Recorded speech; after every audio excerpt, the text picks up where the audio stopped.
Be the event of random experiment P of A and P of A bar equal to 17:15, N of S equal to 640, then find P of A bar and N of A.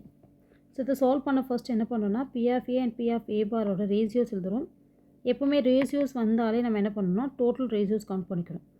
ஏன்னா இப்போ எக்ஸாம்பிளுக்கு 2:5 அப்படின்னா so total 7க்கு 2.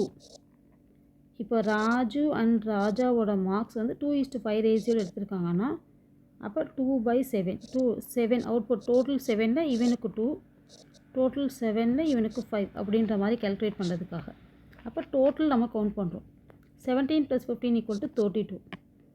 NF கொடுத்துருக்காங்க. நமக்கு என்ன கேட்டிருக்காங்கன்னா P of A பார் கேட்டிருக்காங்க. Probability of A பார் அப்படின்னாலும் டேரெக்டாகவே நமக்கு என்னது 15 எவ்வளோக்கு 32க்கு 15 வந்து P of A bar probability அப்படின்றதுனால. இப்போ நமக்கு நெக்ஸ்ட் என்ன கேட்டிருக்காங்கன்னா N of Aன்னு கேட்டிருக்காங்க.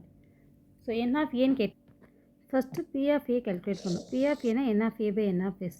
நம்ம இதை கன்ஃபியூஸ் பண்ணாமல் இருக்கிறதுக்காக என்ன பண்ணோன்னா ஃபஸ்ட்டு P of Aவோட வேல்யூ எழுதிக்கோங்க. என்னது 17 32க்கு 17 P of Aவோட வேல்யூ அதோட இந்த N of Sஸை மல்டிப்ளை பண்ணும்.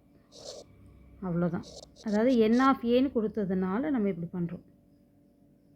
1 × 32 2 × 32 வந்து 64 ஆயிடும் 20. 2 × 17 வந்து 34 0.